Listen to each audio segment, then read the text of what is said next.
it's your old pal Slim, and welcome to a special bonus episode of 70mm. With me, as always, is artist Danny Haas. Hello.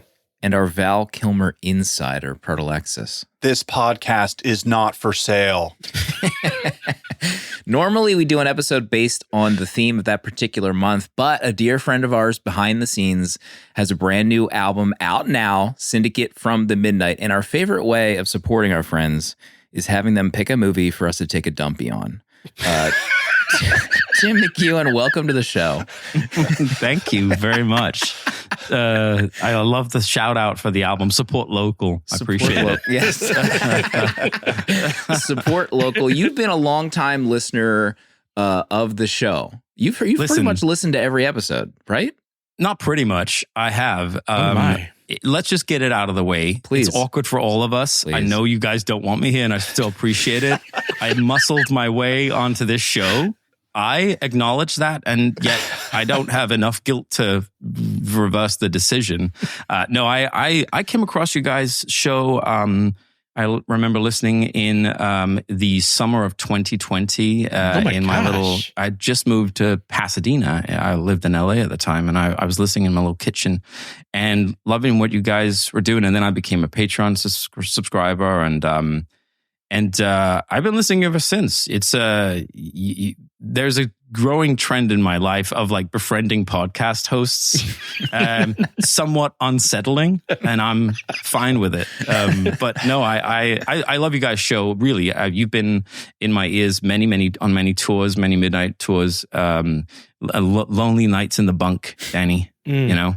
Thought about you and your beautiful, majestic beard. Oh my gosh. Yeah. I'll send you a headshot. We should have headshots done of Danny. Just only of Danny, I think. So we can send her out. One will say Slim, one will say Proto. No one knows this. I love the show, and I appreciate you guys coming on. I think it was my in connection with the release of this album, Syndicate in stores now. Well, I texted you because I had seen that the album was coming out, and I messaged Proto and Danny, and you're right. Like, we generally only have our friends on the show as guests, so this fits. Okay, I got it. We haven't. All right. So we've broken the mold for the first time. We're having a non-friend. Cool. No, I mean, we've texted back and forth. You call me on the phone. Like, this is a real fact. People might be shocked listening to the show, I'm but Tim proud calls me, get you on the phone. and I have to make a decision whether or not I pick up the phone. And usually it's no. It's a big no. Generally, if I answer a telephone call, someone has died or someone is about to die. That's the reason why I pick up a phone call. I'm trying to rewire your brain so that it doesn't necessarily need to be a traumatic experience. But just for folks that are listening, Thunderheart is our topic. It's a movie that Tim picked from 1992, starring Val Kilmer. So you can skip ahead, use the chapters if you want to get to that discussion. But we're going to get through some Friends stuff before we even get there. Now, Tim, your band, The Midnight, has a new album out now called Syndicate, which I love. First Night in Paris might be my favorite one. Synthwave, and we talked about it on our recent episode because you left a voicemail in our, what was that? The Hurt Locker episode. Yeah. So, but most of our audience, I feel like, has grown up on 80s movies or just loves movies from that era, and I think it evokes a certain kind of feeling. And for folks that haven't listened to The Midnight, I feel like that's right up their alley. Like, the music is from that kind of nostalgia love of a specific time, right? And that's kind of like how your upbringing with movies and what you wanted to create with the band.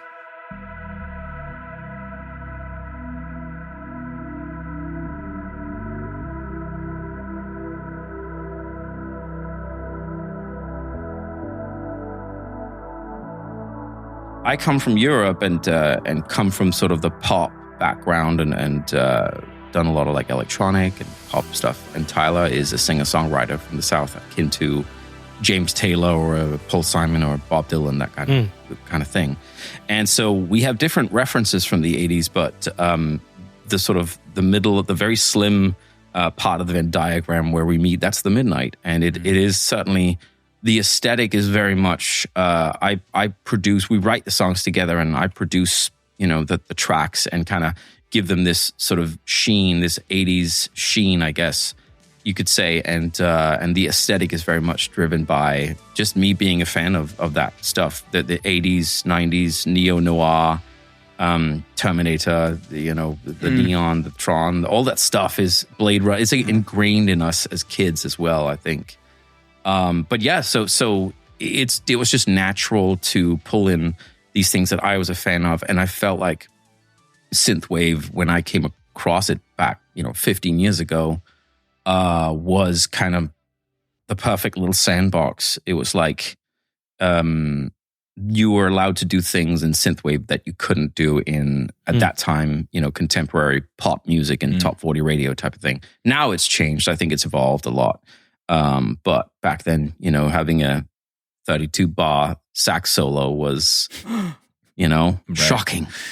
Inappropriate. Yeah. Now I can't get enough of it. I'm so glad to hear that. Yeah. I think Danny has taken saxophone lessons. I feel like he's probably playing the sax for Casey. Hold on, I have it right here. Can you whip it out real quick? Can you imagine? But yeah, I highly recommend everyone check out the album. I remember way back when, I think in 2020, when I think you DM'd us from the Midnight account. Or maybe it was your personal. It might have been that far. I meant to look, but I remember not that far back. It might have been. Your memory I shared it with Danny and Proto, and Danny poopied himself. He couldn't believe that anyone from the Midnight was listening because he was a massive fan back then. I messaged you last year. It had to Slim been, has a perfect memory. I've never been wrong.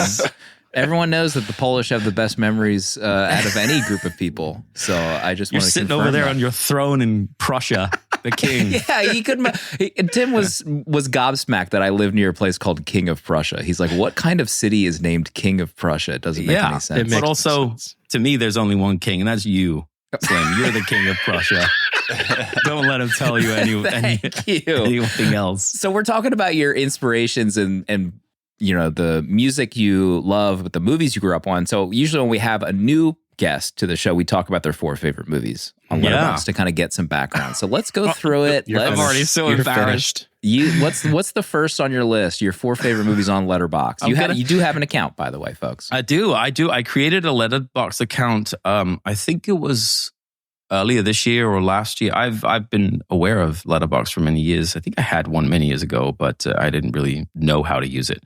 And I was like, you know what? I'm going to do it. I'm by no means like a film buff. I'm not the guy who's like, Citizen Kane is the greatest. I'm the guy who watches Sleepless in Seattle because it's comforting and it makes me feel good. Okay, people? Mm-hmm. All right. And it's in my top 4. You told me yesterday about my top 4 that I could choose in my, on my Letterboxd app or the account. And I quickly had to find, I was like, Slim's going to ask me. I need to come off somewhat, learned, but I don't know that I am. You've come to the wrong show for you to have to come off as a learned individual. Well, I'm a movie fan. We're not experts. That's what right. I've been told. Right.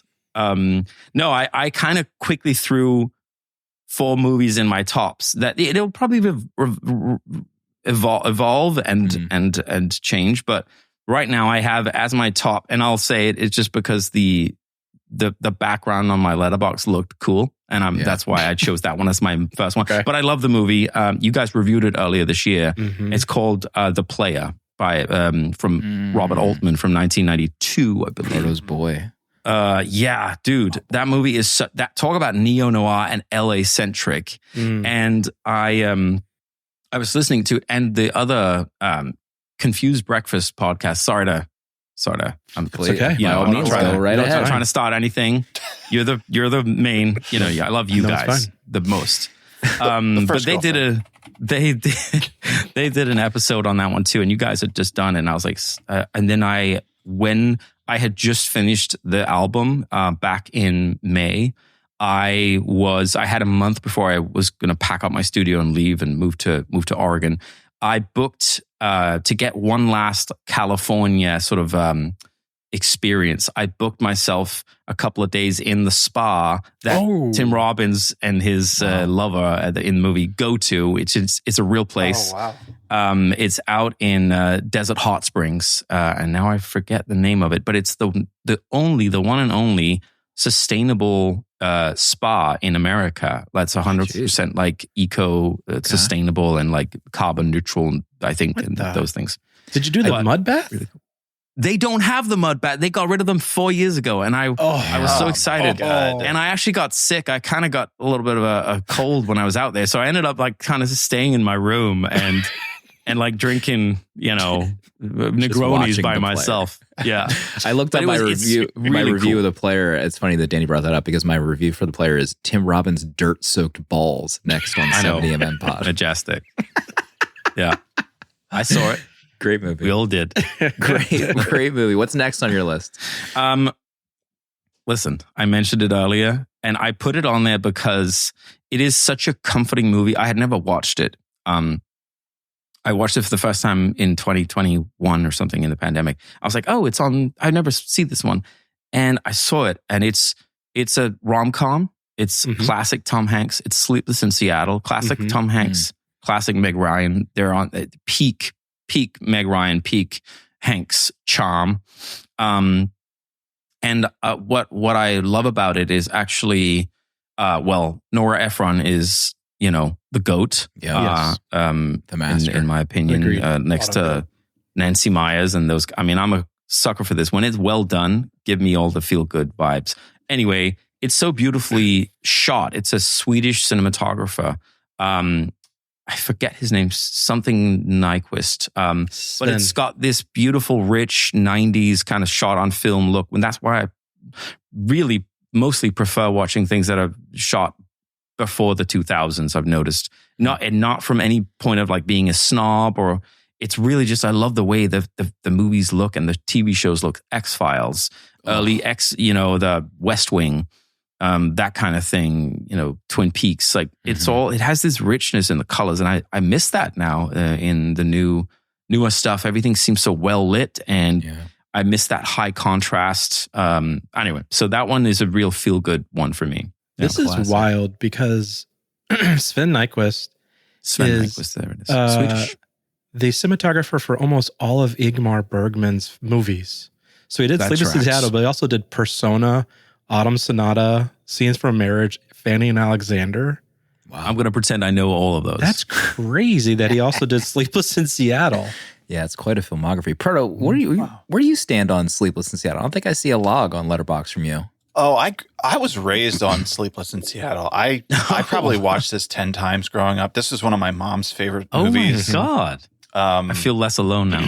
And I remember when I think of this movie, for whatever reason, I think of the scene where Meg Ryan wakes up in bed with her husband, Bill Pullman, and he has like this whole setup with like a diffuser and like there's like tissue paper like flying in the air. And I remember just being transfixed by like, what is this that someone needs all of this to sleep? And of course, I think I found out later, like it was just for the effect of the movie, but that has always stayed with me. As soon as you mention Sleepless in Seattle, like I see Bill Pullman like sitting up, bleary-eyed, like trying to, with a stuffy nose. But I love that. I mean, we'll do it someday. We have to. Oh my God! Please have me on if you ever do it. It's shocking. Again, Tim, you're on right now. Yeah, there's never enough. It's never enough. All right. He just wants more and more. Listen. I love you guys. We haven't even gotten to your movie yet. All right, next on your list, your third of four. Next is next is The Terminator. I kind of the thing is, I love so many different types of movie. It's the same with music. I don't really listen to one specific genre of music. For me, it's about the feelings it gives me and whether I keep coming back to it. And aesthetically, The Terminator it has that, I think for me, it covers that, Sleepless in Seattle covers that kind of rom-com peak. That's the best it can be, in my opinion, along with many other movies. But you have the neo-noir from The Player, a little bit of that kind of like vibe movie. It's a hangout movie more than anything to me. Mystery, obviously, but The Terminator has that kind of low rent, gritty horror thriller, early 80s aesthetic, and it's akin to like Michael Mann's Thief. It has a similar look. Those cold blue hues, the teals, all that stuff. Street light, street lights at night in LA, that kind of thing. Yeah. And so and it's Cameron. It's the GOAT. And I don't, for me, the question is like, oh, what's best Terminator 1 or 2? For me, they're just wildly different movies, and I love them for different reasons. 2 is a bigger, it's much bigger. It's a bigger meal to sit through. I think you have to be present in a different way. This one is kind of like a chase movie, and kind of has this sort of lo-fi horror element to it, because the Terminator's the monster just keeps on going.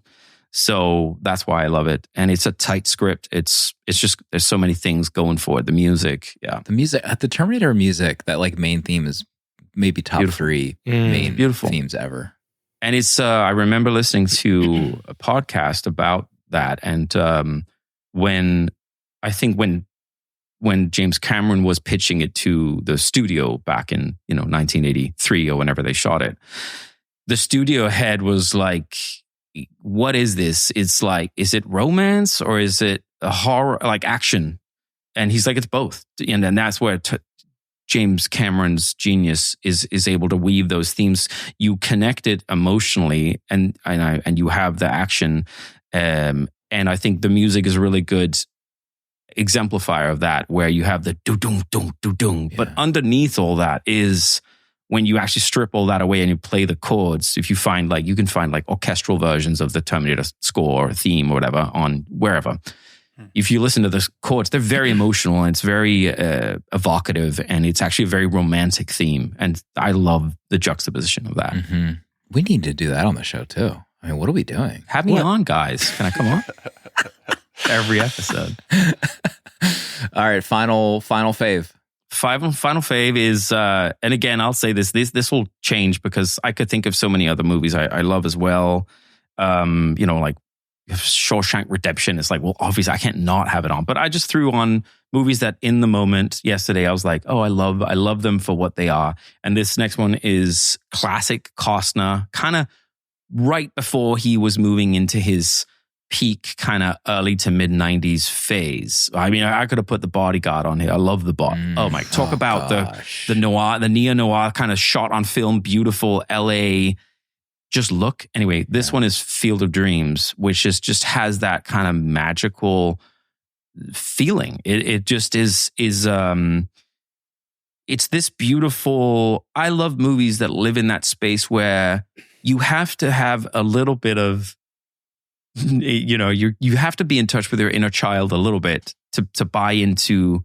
If you look at that movie with a cynical, eye, it just is oh my God, is that Hutch?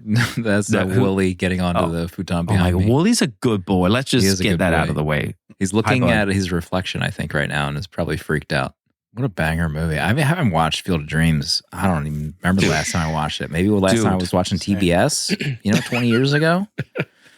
The Superstation. Dreams, man. Danny, I heard you gasp. What were you looking up about Field of Dreams? Were you looking at like Crew or something? You audibly gasped. When you brought up, who was it? Madigan, Ray Liotta. No. Kevin Costner. Tim Busfield. I was like, what do I know him from? And I was scrolling his letterbox, and I have nothing of his logged. Then I realized he is a reporter in The West Wing that I absolutely love. True. He's great in that show. He's always good. Then I was like shocked that he did film, and I don't know why I was shocked by it. Poor Tim. I thought he was just a TV guy. Getting pigeonholed by Disney. He's a director too, I think. I think he moved into directing in those years, 2000s. 3 Directions. Heartstrings with Dolly Parton. He does look familiar, but I don't really have anything logged from him either. He looks like Timu Richard Dreyfuss. Yes. That is such a... Poor guy. I think I've only seen him in Field of Dreams, and it's just kind of like an annoying... He's my namesake. You're just brother. That was I felt the pain ricochet. It was all Tims across the my mom named me after Timothy Busfield. How could you? Conceived while watching Field of Dreams. Oh my gosh! All right, we have to get into our pitcher, our main event, which is Tim's pick of a Val Kilmer movie none of us had even heard of somehow. but we're going to get into it. 1992, Thunderheart. Proto, what is this movie all about? On a Native American reservation in the Badlands of South Dakota, a tribe council member is murdered. DC FBI agent Ray Lavoie is selected to investigate the case because of his Sioux ancestry. His dad was half. Ray quickly finds that the reservation is a far different world and is at war with itself. Walter Crowhorse is a local officer who helps Ray understand the land and the people on it. Though reluctant at first, Ray finds that the connection that he has to his ancestors is not easily broken, and that the murder is not all that it seems. Can Ray achieve vision and solve the case before it's too late? Thunderheart. I mean, Danny, maybe you are well aware Michael Apted, the director of The World Is Not Enough, James Bond. No, I was shocked, actually. Also, The Chronicles of Narnia, The Voyage of the Dawn Treader. Please. That is a long title. I don't think I've seen any of his other movies other than The World Is Not Enough, which I don't know is the best Bond movie. No, it's certainly not. I love Bond. I've read all the books. Some have said one of the worst. You're safe saying not the best Bond. You're safe. I think I'm okay. In general, that sentence is safe to say for, I think, 90% of the movies. That's the only thing I feel safe to say on the internet these days. Also, he did Enough with J-Lo, Jennifer Lopez. I have seen that. I got to mark that as watched on here. Jennifer Lopez and Billy Campbell. Billy Campbell plays like an abusive ex or something. Gorillas in the Mist. Didn't Austin Danger Pod cover that movie, I feel like? Perhaps. That sounds like an Austin Danger Pod flick. It does. Because it's a movie about love and not just about sex. I don't know. Hold on. Don't I have the clip here? Let me see if I have the clip. Yeah, you're going to. This is not just a movie about sex, it's a movie about love. Yeah, that was from Gorillas in the Mist. Gorillas in the Mist. Thank you, Kevin. That quote might be about that movie.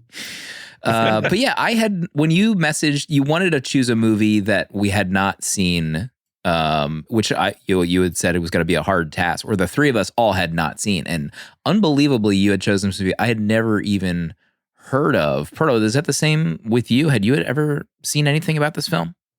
No, I haven't. And the fact that we've covered multiple Val Kilmer movies, or at least, like two, and we've talked about him. And I know I've scanned his movies on Letterboxd.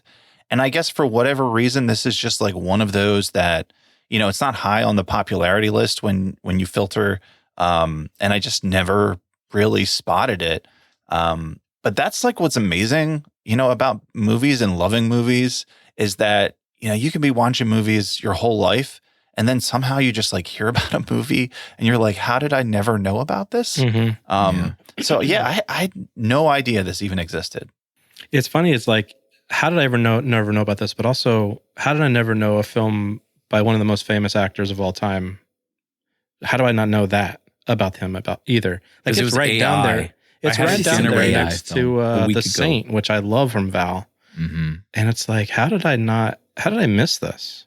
Plus, it has one of the all-time greats, Fred Ward from Tremors. Love Fred Ward. Fred Ward. Right. Fred Ward is like, well. Oh my, yeah, that's true. Fred Thompson, Graham Greene, obviously amazing. The Sham Shepherd. So there's quite a few names in this movie for sure. On top of James Horner doing the music, I should have all of my Rocketeer love. I should have known. Did you see the cinematographer? Little guy, Bob Deakins. Did this movie. I got deked. Rob. How about Fred Ward being the first John Bernthal? Yes, absolutely. I've always thought his that. Dad. You know it. How is it? I've always thought that if you're casting, a Fred Ward type, John Bernthal is the newer, upgraded model. It's even more ripped and more, Honestly, can you imagine 1990 to early 90s Fred Ward as the Punisher? What is that casting? Yes, perfect. That would have been sick as hell. Did he ever sick as hell. Did he do like action where he was like a leading action? Fred Ward never did that. I don't think he ever was a leading actor. I don't know. He was more of a character. Well, I guess he's leading secondary in Tremors with Bacon, right? Yeah, Tremors is probably his biggest action related thing. But what about you? You chose this movie, Tim. So what's your background with Thunderheart? Yeah, I hadn't seen this in a few years, and I remember my mom telling me she watched it when I was a kid in the 90s. And I mean, back then I was probably like 13 years old. I was like, oh, that sounds boring. And I think I watched it many, many years ago, maybe the late 90s. And then a few years ago, I showed it to my ex-girlfriend and we watched it and I was like, oh yeah, it's pretty good. And then so I was trying to find a movie that you guys hadn't seen just because it was it felt a little bit more fun. That felt like a task.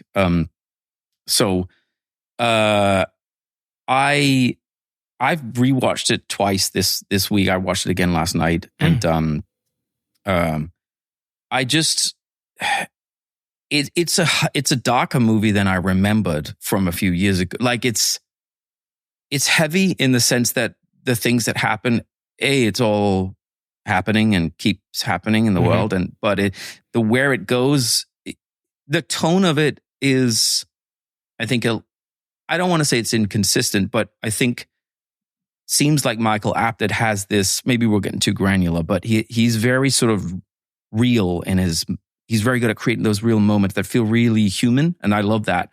But then sometimes it also has a lighthearted touch. And I think sometimes it's a little incongruent with some of the things that happen. We'll get into spoilers, but overall, I think it's a really good, solid 90s flick and has a great cast. And I think script is good, but I think sometimes there's a couple of lines where it feels a little like, I don't know. But overall, I think it's one of those things. And I realized it was just past this past Monday, I think, Indigenous Peoples Day. Oh, perfect timing. I didn't know. I didn't even think about that. But yeah, I guess it falls into, serendipitous. Maybe you had a vision one night and that's what it was. Val Kilmer came to me in my dreams. The one vision you get is Val coming to you in your dreams. Oh my God, yeah. Yeah. I mean, those sunglasses, I would love to have a vision of Val in my dreams in those sunglasses, for God's sake. Those things were dynamite. I love when he tries to trade them back and he goes, and he tries to pay him with the stone. He goes, "That's a stone. Are you kidding me? These are Ray-Bans." That's so good. So it has little like good moments like that, but it was hard to watch some of it. Anyway, we can get into that. That's my backstory. Yeah. The cast and crew is crazy. I mean, one of the producers, Robert De Niro. Yeah, I saw that. Produced this movie. The basic plot of the movie is Val gets, included in this because his father was half Indian, so they think that they can bring him into this investigation to kind of curry favor with the locals. Pardo, what's at the top of your list, or what's one of the things you want to bring up for this movie discussion, this viewing? First on my list is, I think it has a lot of great character acting in this, and then it has, I think, one of the goats of character actor, Graham Greene. Oh my God! Playing, yeah, Walter Crowhorse in this. Legend. He's a guy who I don't think I've ever known his name necessarily, but it's like I've seen, like, you've seen anyone who's watched anything has seen him, because I guess he kind of is like the token Native American a lot of the times. Like he plays that role. Yeah. But he is so good. Yeah. He's so good. And he's so good in this. Like his relationship with Val is great. And that scene where he's like the most accomplished, officer in this, on this reservation. And I guess that makes sense that the guy who lives here knows how to investigate. Like these FBI agents coming in, they're in over their heads, but they don't even know it. But this guy, he's reading the footprints. Like that whole scene where he by the footprint, he can tell his gait, what foot he favors, what shoes he was wearing, the amount of information that he dropped. I was ascending in that scene, just like how the whole thing unfolded. I was like, this dude is on the level. And the fact that they weren't like rivals by the end of it, they're like the real partners to like complete this was really great. So I love Graham in this. I think he kind of steals the show. Totally. You could always feel like the way this ended, this could turn into a TV series with like the two of them as cops, where there'd be like an evolution of this movie that became like a afternoon TV series with like the half Indian white guy and Graham. But there was a great line in that scene that I wrote to Proto. He's like, Val's like, "You going to tell me how much change he had in his pocket next?" And then Graham deadpans 63 cents. I love that line, and I never know. He's joking, but he says it so straight faced that it's like, is that really? That's what he hasn't been wrong yet. No, exactly. Yeah. I like when he pulls him over too, and he tells him how fast he was going because of how the wind told him how fast he was going. That was hilarious. He's got such a good look. Like he's got the Ray-Bans when he gets them from Valve, from the trade, all that. But he's got the long hair and the headband and just the bike. It's like, this guy's badass. Mm-hmm. Yeah. I mean, how about his shotgun like attached to his motorcycle handlebars? Did you see that too? Yes, that was badass. That was awesome. Yeah. He won Best Supporting Actor for Dances with the Wolves. He got an Oscar for that. And then he has a Grammy for a spoken word album. I mean, he did die this year. This hit like a month ago. Rest in peace. Oh my God. September 1st. That's sad. Yeah, we need that. Dances with Wolves I haven't seen. I know. Since I was a kid. I'd love to add that to a list at some point for us to. Yeah. Someone brought up Wind River last night too with Jeremy Renner, and he's in that. I've got to watch that one. That's on my. That came up when I searched for Thunderheart. Wind River was one of the. So I think it's similar thing. I think it's a Native American woman. I don't know if they're on a reservation, but there's a killing or something. But and another one that's I thought about as you were talking about this, Proto, is a kind of a accompaniment, even though it's not strictly super related, but is Hell or High Water from 2016. That is, it's not so much about the Native American, but it's sort of Midland, Texas. It's Ben Foster and Chris Pine, two brothers robbing banks. Have you ever seen that one? I have seen that. Yeah, I thought about Neil West doing that one. Yeah, Neil West. And Jeff Bridges is the cop that's like on their trail, and it's just again has a similar tone. It's not like a crazy action flick. It's not a bite your nails thriller. It is a thriller, but it's a newer Western, but it has this quiet pace. It's intentional. I think it's Taylor Sheridan that did it so good. Just such a good movie. I thought about that one, but then I wanted to find one that none of you had seen. Well, you shared a clip from a previous podcast that I did, Paper Keg, where Dale was talking about Longmire. Have you ever watched Longmire? I've never watched. No. Longmire is excellent. That takes place in Absaroka County, Wyoming, and he's a sheriff. But he also has they're right next to the res, where they are talking to the local police there that they have events happen on both lands, and they have to deal with the interpersonal turmoil between the cultures. That's one of my favorite shows. So folks listening, Blue Diamond enjoy Phillips Thunderheart. is fantastic. I typically am not super drawn to westerns, so maybe that's why I like the whole. What was the other show Justified or Justified's another yeah, one. and I've heard it's just it's not what I typically go for, but I think in this case the 90s-ness of it and just the cast, it's and I love, for better or worse, I know that it does suffer from it suffers from the white savior complex a little bit. It has that classic 90s thing. Right. And also, whenever you have Native Americans, you have to have them, the spiritualism and all that stuff. But then again, I kind of am a hippie. I grew up on that. My mom really still studies Native American teachings and stuff. I did vision quests when I was 14 and did drum journeys, and I've done all that, sweat lodges many times. I was super interested in that when I was a young teenager and sort of coming of age. Hey guys, just stop real quick and pray with me. There you go. Thank you for that moment, Slim. Lord. That was so beautiful. Wait, I want to hear about these vision quests. I want to hear how did those go? That's where Kilmer first came to me when I was 14. He came to you when you were 14, and now it's finally happened. Tim, you will do a movie podcast. Yeah. He appears like Mustafa from Lion King, like in the clouds, and it's just Val Kilmer with He the holds sunglasses. me up in the light. Oh no. I'm like dangling over the cliff. Yes, like in Lion King. Let me go. No, I was just really into that. And my mom does alternative, therapy, alternative medicine, healing and stuff like that, and coaching and things like that. But so as a result, it was all crystals and stones and essential oils and like feathers and sage. And that was like totally normal to me and still is. And so that was when she watched it, she's like, oh my God, it had these spiritual things in it. And I don't know, that was what spoke to me. And I like that is a part of it. For me, that's not I understand why that would feel like, we gotta have the visions.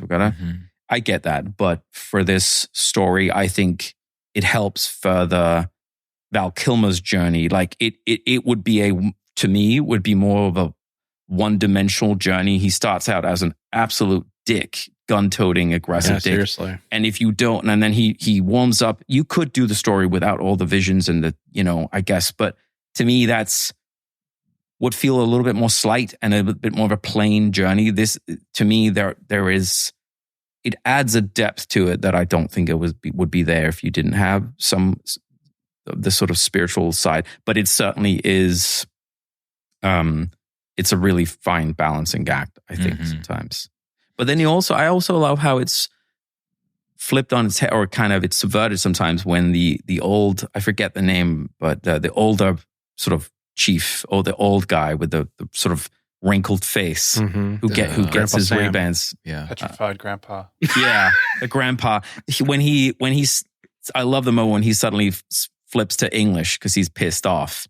And it kind of diffuses the whole scene. But like, you can play against the whole like shamanism and native, spiritual teachings and all that stuff, that side of it, and suddenly undercut it, and you get tension relief. And I like that. I really like that moment. I wrote down, this is kind of jumping ahead a little bit, but right when Val Kilmer pulls the gun on Graham Greene, he's freaking out, and Graham Greene's character is like, you got to go with it. And he's just pulling the gun. I'm like, this guy is so everything I hate about this story, And then when the older grandpa kind of shuts them up and they laugh it off, and he kind of brings Val Kilmer's character back to, okay, it's not all this threatening. Like, this guy speaks English, it's fine.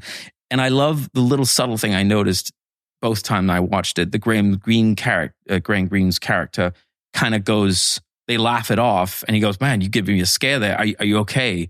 And I love that. That's a moment where even after that, Graham Greene's character is checking in on Val and asking him if he's okay, and speaking to him like a friend and also like a colleague, and there's the respect there. And that's where I noticed that their relationship is kind of changes, where Val kind of feels like, I'm not against these people. There's no one's trying to attack me or scare me or freak me out or exclude me. And this can feel like home. I think you see that a little bit in that moment. I love that. Danny, it's on your list. Let's talk about Bob Deakins. He, I didn't realize it until Proto shared the image with us that he was a cinematographer, and most of it looks great, but man, that last car chase into the stronghold is like is cinematic capital C. Like, I couldn't get over. I was like almost standing up. I was so excited for what I was watching. The car chase through the reservation, and then when the leading up into the roadblock. Yes. And it dips down and they disappear under the hill and they don't know where he went and they cut off. I was like, oh, hell yes. Like, I was fist pumping. And then the whole ending, when them crashing into the stronghold and standing their ground, and when it all comes to light, and above them on the ridgeline is the rest of the reservation backing them up. I got the chills. I thought that was such a fantastic ending. Like, the whole movie is great. It's a fun watch, but I wasn't sure like how I was going to feel at the end, but what a exclamation point to the final of this movie. Yeah, that shot of them, I think there's a shot, the camera is like on Val in front of the car. And like you can still see like them driving with like the gorgeous. I mean, every shot looks gorgeous. It's like so beautiful. It's so scenic, this area. And then it like the camera pans to show both of them in the front seat. It's just like so gorgeous, so amazing to look at. And like you said, the ending, like I also like didn't really even know what was going to happen at the end because you know the guy that they wanted to get does get arrested. And it seems like, I guess this is the end of the story. But they still kind of, you know, he and Graham still kind of poke around a little bit. And then they find Maggie. Oh my gosh. Face down. I was like, what the? Yeah. I couldn't believe Maggie ended up dying in the storyline. I was shocked. Yeah. And her son has just been shot. This little innocent kid who I couldn't tell, is he part blind, or it looks like that he's like searching for something. Anyway, that is like where it breaks my heart. I have a very hard time watching innocent people, innocent beings being, you know, exploited, used, or killed, hurt. Anything like that is tough. And that is just, that's where I meant that the movie goes there and it's like, oh God, we have to do that? We have to deal with this? Shot a kid.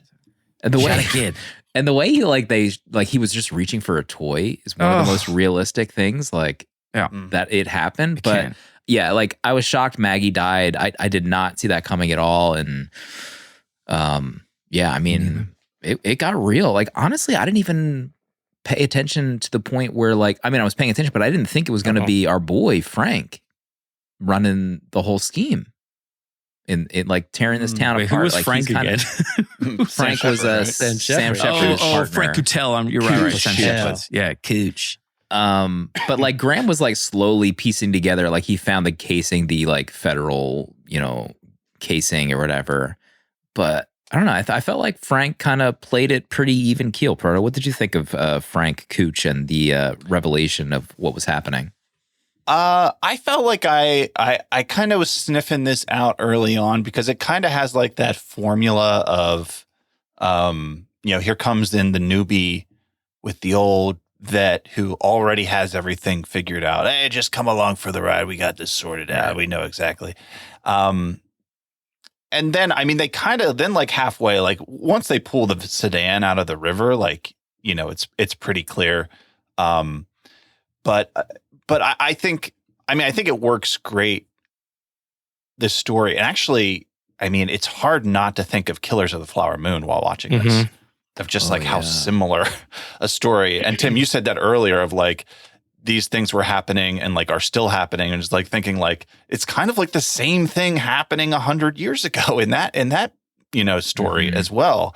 So like, even like I think those two movies paired together of just that, like, these people on the reservations just being a victim by the government, but then also by those within their own community as well. And like, it's heartbreaking to see that. And I mean, it's sickening to think that like, you know, those in power would treat these people like as victims and use them, you know, make more money or whatever. I mean, you saw Fred Ward, like Fred Ward was manhandling grandmothers at that car stop in the beginning of the movie. They were all, this is all based on true events that happened multiple places. This takes place in the 70s. I was doing a little bit of research, and it's not one specific thing, but it's sort of an amalgam of a lot of stuff that was happening and probably still happens. And the goons were real. They were called the goons, the guardians of, I can't remember now. But they were called goons, and it was like within the community, people trying to create the sort of divide the public or divide the community and work with, you know, quote unquote, the white man. And they were being paid off. And it's just so systemic. And it's so heartbreaking. What can I say? I'm a white guy from Scandinavia, you know, but it's absolutely heartbreaking what has been done to the original people of this country, you know, and Yeah, I've never seen Killers of the Flower Moon. I haven't seen that one. Add it to your list. I should. Is it a heavy watch? Yes. Pretty heavy. Yes. That's pretty heavy. If That's this what was I a find dose, that's a myself- double dose. That's what I find myself not able to. I don't do well at handling a lot of this. I have to pick my media pretty. I was going to say, note to self, clip out Tim saying, "What can I do? I'm just a white guy from Scandinavia." And use that as a clip There you for go. future episodes. And then the dance drops like dubstep, like, oh my God, call 911. Complete dubstep hell. I can't believe you dropped a Skrillex reference in our Yeah. episode. 16 years old. After watching Hurt Locker, it was like, yes, our government is shit. We're in this war. And then I watched Thunderheart, and they say the line, "A third world country in the middle of America." And I was like, fuck, our government is the worst. It was like getting a double dose of like overseas, and then what we do to our own Native Americans and the people who live here already. And then the clips. It's like showing the clips of how they live, how they get their water. And I watched a YouTube kind of. I wanted to see if how like the official like stuff of the story, and they were showing like modern day images of the same location, and it fucking looks the same, and it's so depressing, and it's maddening that we do this. I mean, what's the character in the wheelchair? Was that Richard Yellowhawk? I think like even the revelation too that, you know, the government came to him to pay him off to do this job. Like he's just trying to like kind of start over, Survive. get out. Yeah. And then he gets put in this situation, and then he meets his end at the end of the movie. Woof. Yeah. And I think that's what's good. It speaks to I think when you look deeper, you look closer at the story, it can, to me, sometimes I'm not the best at following along plots. My ADD brain kind of takes over a little bit.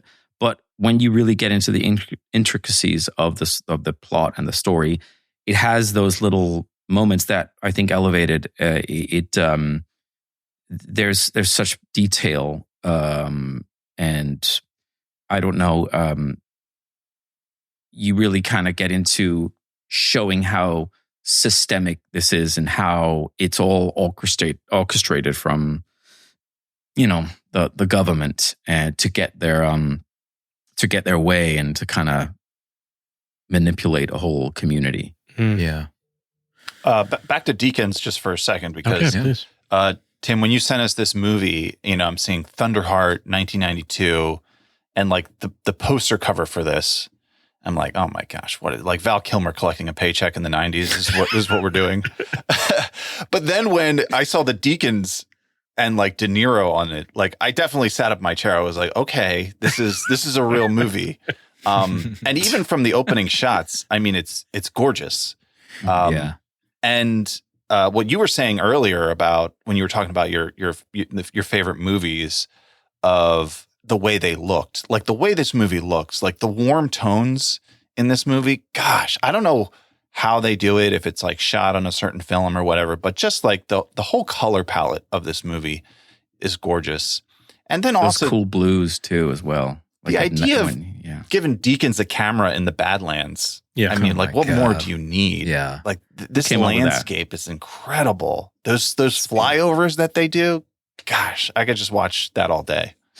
Speaking to that, the very last, Danny, you were talking about the scene at the Stronghold. I think the very last shot I was finishing it last night. That last shot, which is like when Val Kilmer's character Ray leaves the reservation, and you see him pulling up. He's coming towards the camera, the widescreen lens, ultra widescreen, pulls out, and you see the whole, like the canyons and everything, and the car just pulling up to pull into the freeway. Crossroads. And you're just seeing him literally entering back into modern society, or whatever you want to call it. But it's like such a beautiful shot. And it's this vista. It just is so ultra wide. Yeah. And I was like, what lens is that? Because it really is compressing it all and putting so much into the frame. So beautiful. I was hoping in that last shot that maybe he would turn around. Yeah, me too. And stay. Puts it in reverse. Well, I mean, they didn't show where he went, right? He just sat No, at he that doesn't pull out, I don't intersection. think. Yeah. Yeah. We'll see. I also He's love, I don't know. I'm just looking at my notes. I love that first scene in the office, his superior's office. That office with Nixon in the background, and it's got like, I just wrote red carpet on the floor is baller.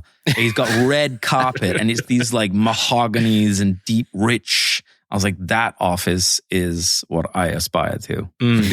Yes. Proto, any next on your list that we haven't covered yet? Well, speaking of locations, I think his name is Sam, the petrified grandpa. Yeah. I mean, he's living in a trailer, but the location of his trailer, like, would I live in a trailer for like living on the side of a cliff of the canyons of the Badlands? Right. Maybe. Yeah. I thought the same. When he's like chuckling, he has the Ray-Bans and he's looking out of the sunset. I was like, this is pretty great. He's rich, man. Yeah. I mean, even like you got like 8 dead cars in his on his front lawn. It still looks amazing. It looks perfect. Yeah, that location. I mean, that's primo location.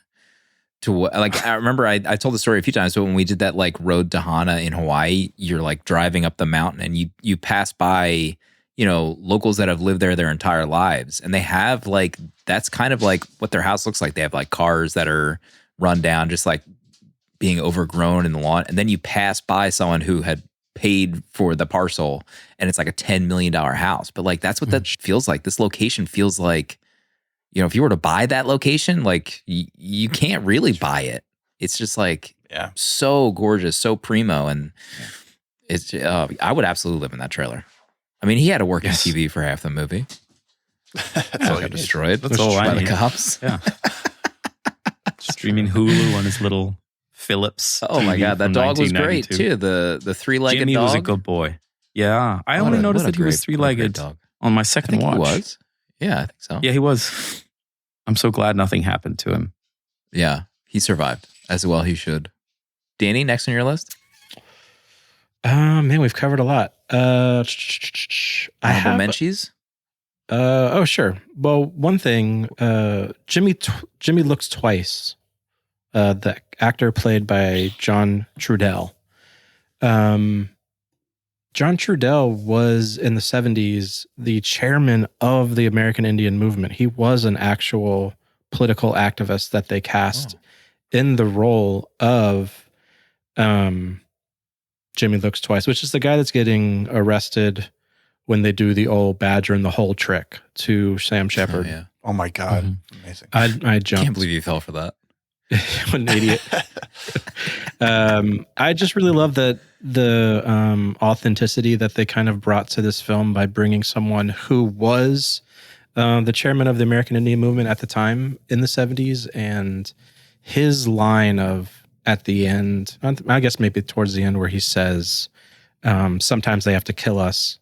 They have to kill us because they can't break our spirit. And I'm like, God damn. Yeah. It's so true, though. It's like the most true thing he could have said. And I don't know. There's an actual full documentary called Trudell. It was in 2005 that I'm going to fire up. Val Kilmer was a part of it. Robert Redford was a part of it. Chris Christopherson, Bonnie Raitt. So I'm going to fire this documentary, and watch it a bit more about him. The scene with the one scene with Jimmy, it was the badger under the porch trick. Yeah. The classic. But when he starts running away, he like jumps over a fence. Yeah. And while he jumps over, he pulls his hands from behind his back under his legs. It's in the trailer. That is so amazing. It's amazing.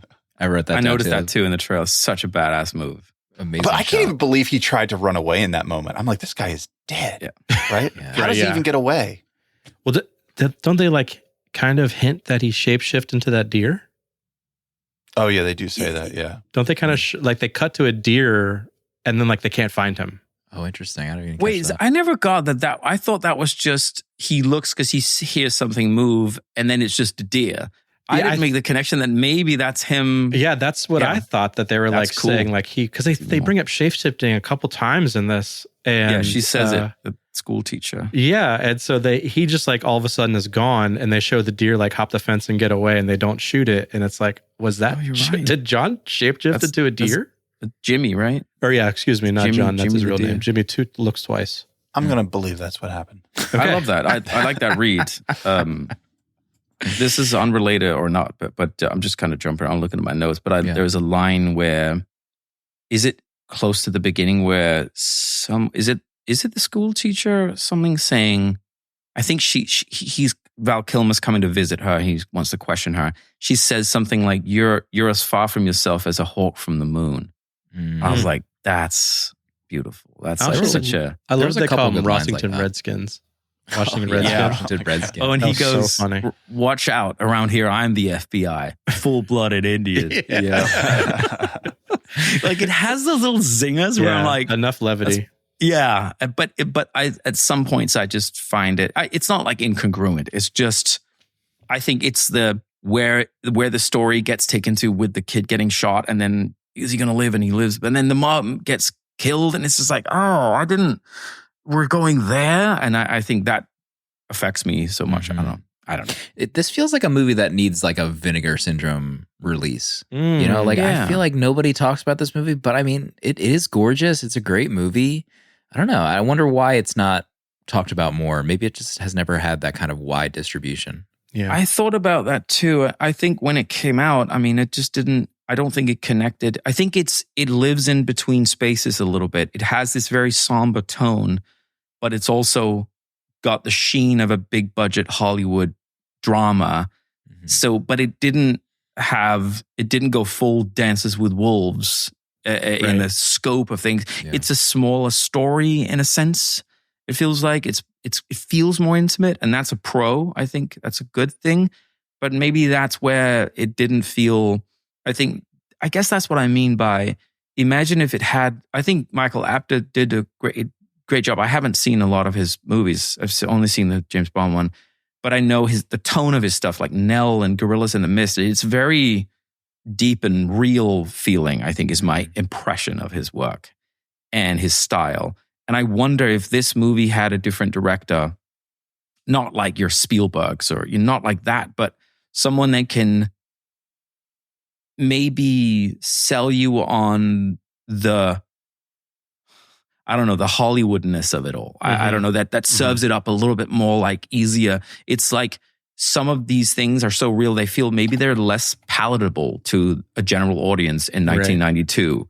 Like the people that go and make that a big film. So I think it kind of just ended up flying over under the radar, and maybe didn't connect on that major level. It's just one of those like great cast, great direction, great acting. And a movie that it reminds me of a lot actually is Witness from 1985 with Harrison Ford. Witness. That's true. Where he goes and he's like a part of the Amish community. And I mean, that's kind of like when you read that about that movie on paper, it sounds so weird, but I feel like that movie was on TV every day. And like everyone knows about that movie.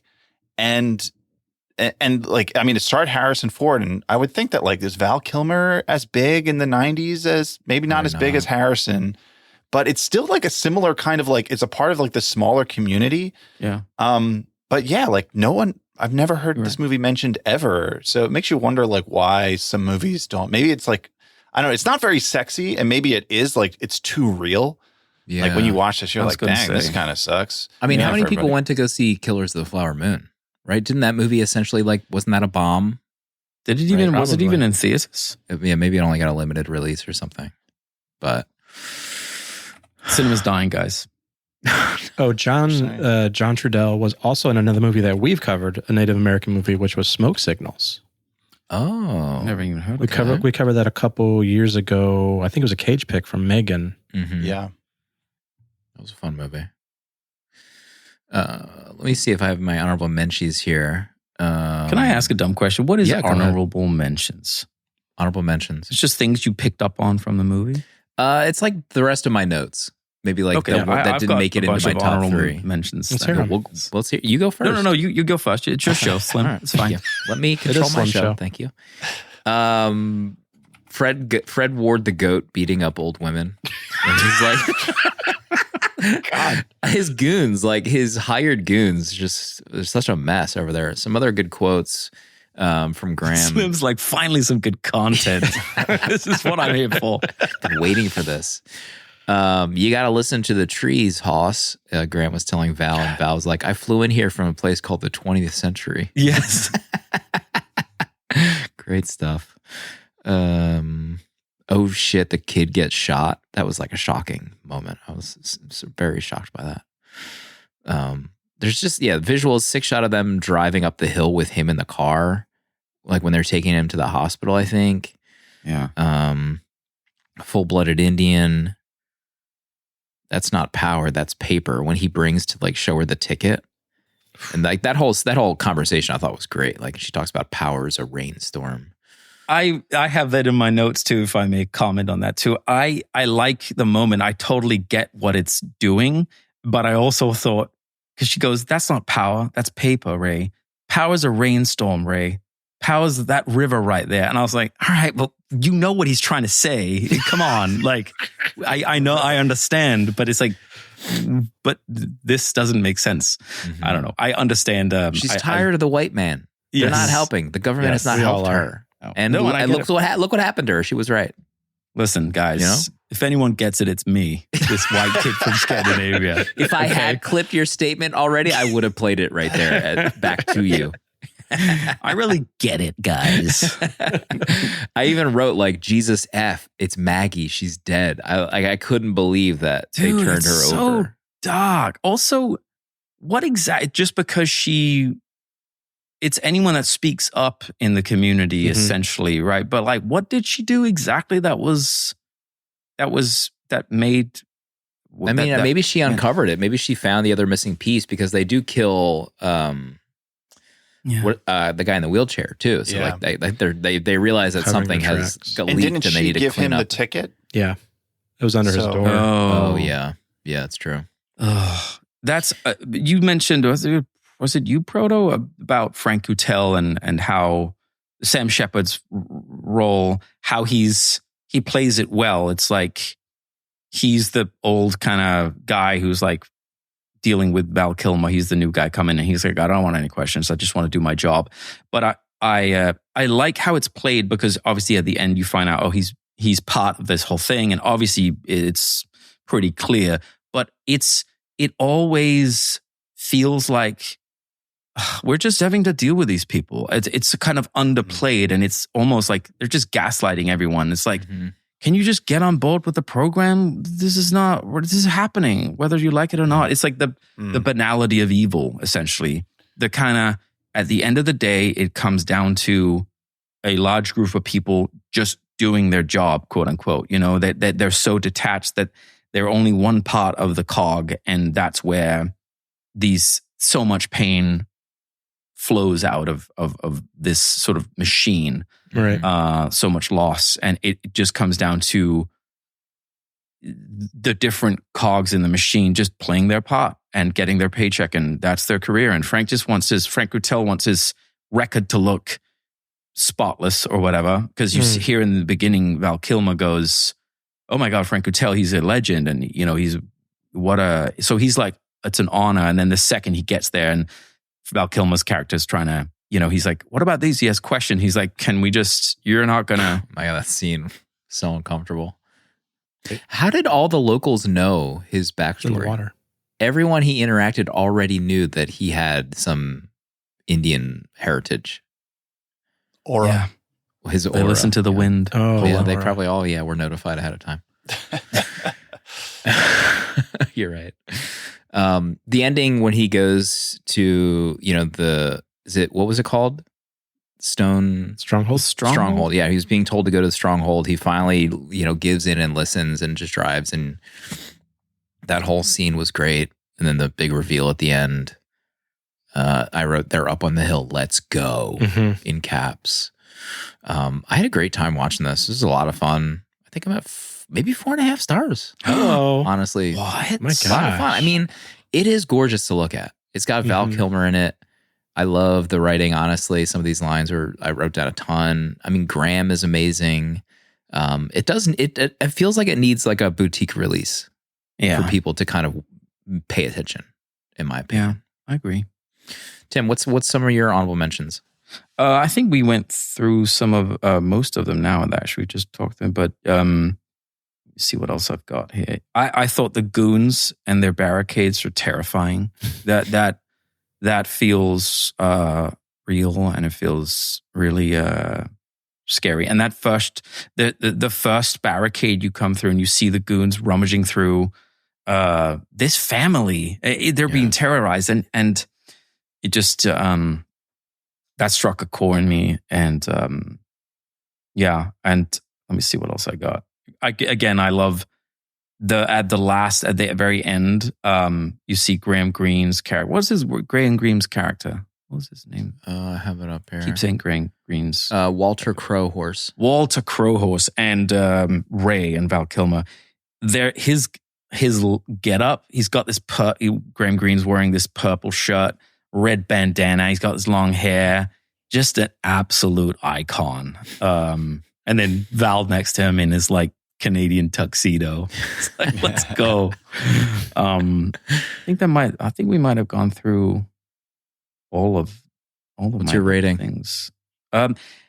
It's funny, like as I was watching it, I think I was thinking maybe it was lower, but now talking through it, I think I'm at a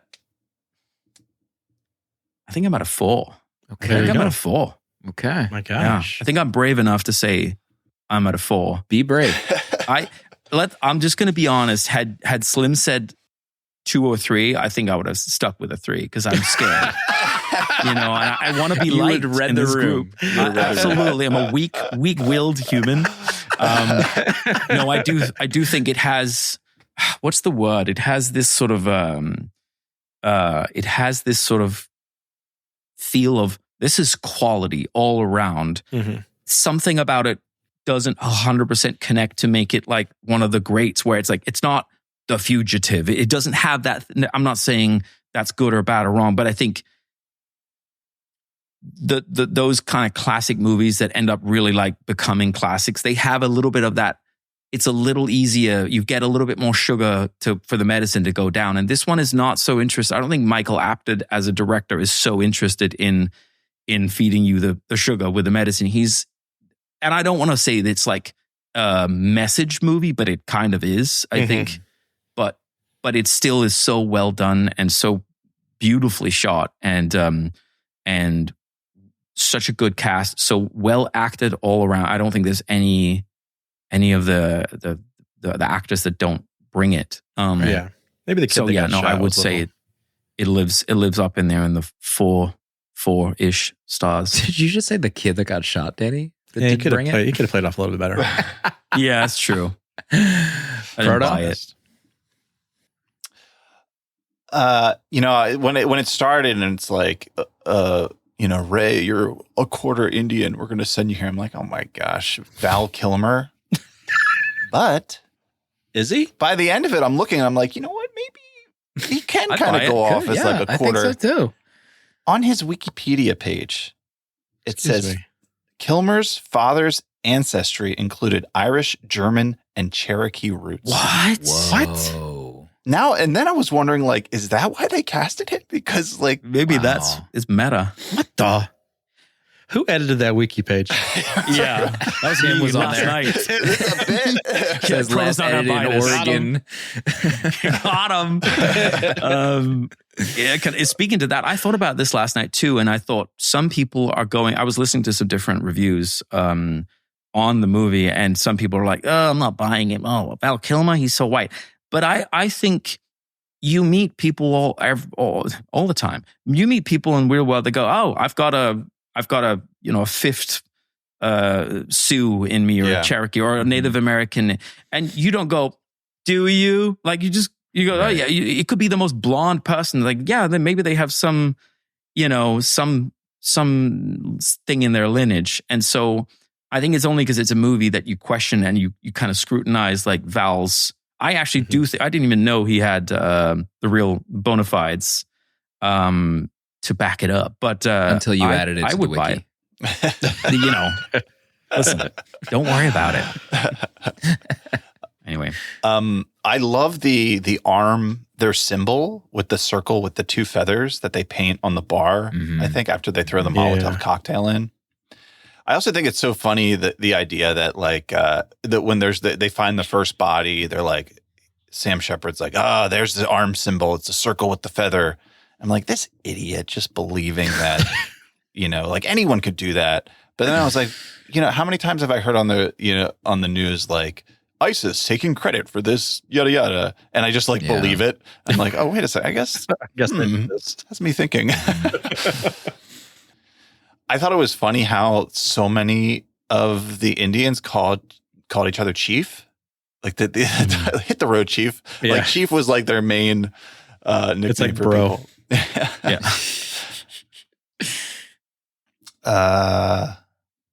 They killed her. I couldn't believe that. They turn her over, her eyes are open. God. Yeah, the way it's played, it's like, God, this is so dark. Brutal. Yeah, that's pretty much it for me. I had a great time watching this. I think it looks gorgeous. And I'm a sucker for like Native American stories too. I love the culture. I love learning more about it. And I love stories that like, I don't know, tell stories that are unique to them. And I feel like, I don't know, as an American, it's important to be aware of them. So I'm at 4 stars as well. Hello. Okay. Hell yeah. Danny. The last note I have was Val Kilmer's grandma gifting him a Rolex Daytona. Yeah. You kidding me right now? And him not wanting to give that up. Yeah, he did not want to trade for anything. I mean, how much was a Rolex Daytona in the 70s? Right? Weren't they affordable? Oh, yeah. I mean, I remember someone, it was like the Antiques Roadshow, and they brought the one that their dad had bought. It was a Paul Newman Daytona, and he had the receipt, and it was like $175. Damn. Which that thing hit the auction, it was like $500,000 or something. That's for insane. a watch. Something ridiculous. But anyway, I was smiling every time I saw the Rolex Daytona. I too am at 4.5 stars. I loved this film. Wow. I thought it was a fantastic film. Anything with James Horner's music, Deacon's cinematography, and I get to look at Val Kilmer the whole time. Nothing wrong with this. Beautiful man. So yeah, great pick. Thank you for picking this. I would never have found this film. Honestly. Wow. That's I'm gonna take that as a win, guys. Okay. I got 4 and 4.5 stars from the whole crew. What? Because I felt like, okay, and I texted you guys this. I was like, whatever I pick, you will be judging the movie, but you're really judging me. And I knew that, and I know this. And I knew our friendship couldn't, anything below a 3, our friendship couldn't last. Yeah, we wouldn't have It just wouldn't. That's true. I wouldn't even release this episode, probably. I'd probably just not even edit it or put it in the vault, maybe. Yeah. Burn it. Well, all right. So thanks, everyone, for listening. And be sure to check out Syndicate if you have Apple Music or another platform that streams music. You could use them too. Tim, thanks for coming on, buddy. Guys, thank you so much for having me. This was a pleasure. Again, I love the show. I listen to every single uncut. Oh my gosh, uncut episode. listener. I'm an uncut guy. I was listening to the new. I'm an uncut guy. Listen, I'm European. Let's leave it at that, guys.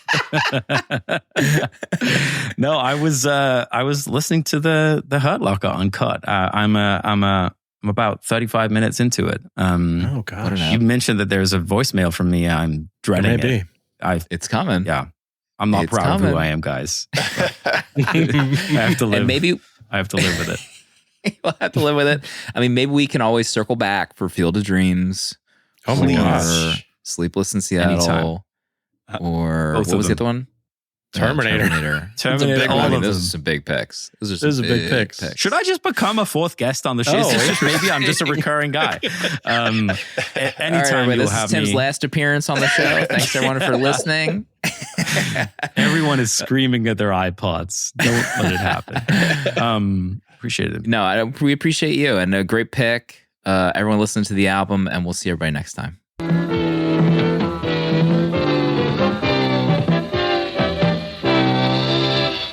70mm is a tape deck production featuring original artwork provided by Danny Haas. Spiritual guidance and V'ger, the robot who loves movies, provided by Pertalexis. Producer at large Dale _A. And music composed by Cinematrix. Prints and other merch are available on 70mmpod.com. This episode was mixed, edited, and produced by me, Slim.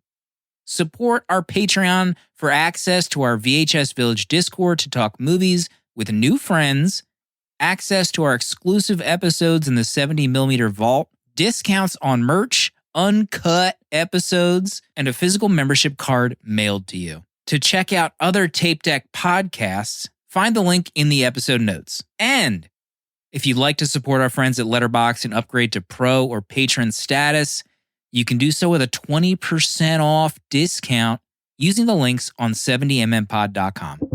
Goodbye. This is a Tape Deck podcast.